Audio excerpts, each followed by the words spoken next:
Hoy estaremos visitando la Reserva Natural El Mainó y en el link del video les dejaremos la ubicación GPS para que ustedes puedan encontrarlo fácilmente. Ahora vamos a bajar, vamos a conocer el salto, vamos a conocer los que subieron, dijeron que está hermoso, así que espero que a ustedes también les guste, espero que puedan disfrutarlo.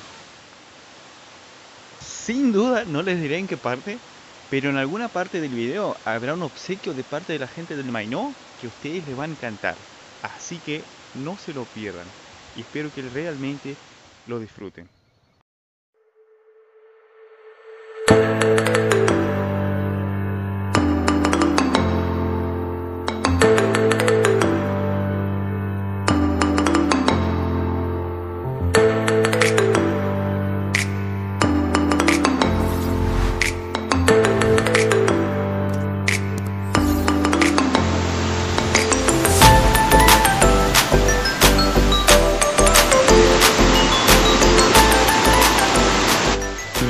A ver, voy 2 minutos recorriendo esto y la verdad que está muy lindo.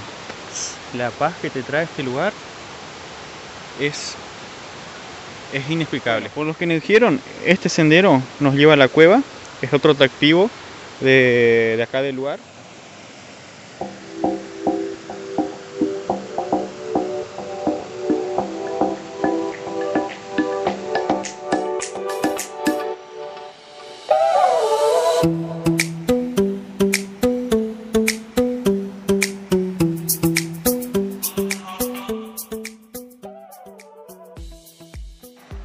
Me estaba diciendo Daniel, un personal del equipo, que Mainó proviene del guaraní Mainombu, que significa colibrí.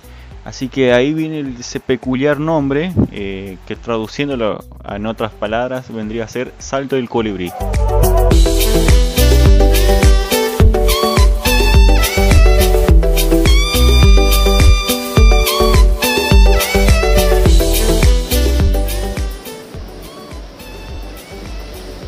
Esta parte es espectacular porque puedes pasar por detrás del salto sin mojarte absolutamente nada.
Que les va a encantar.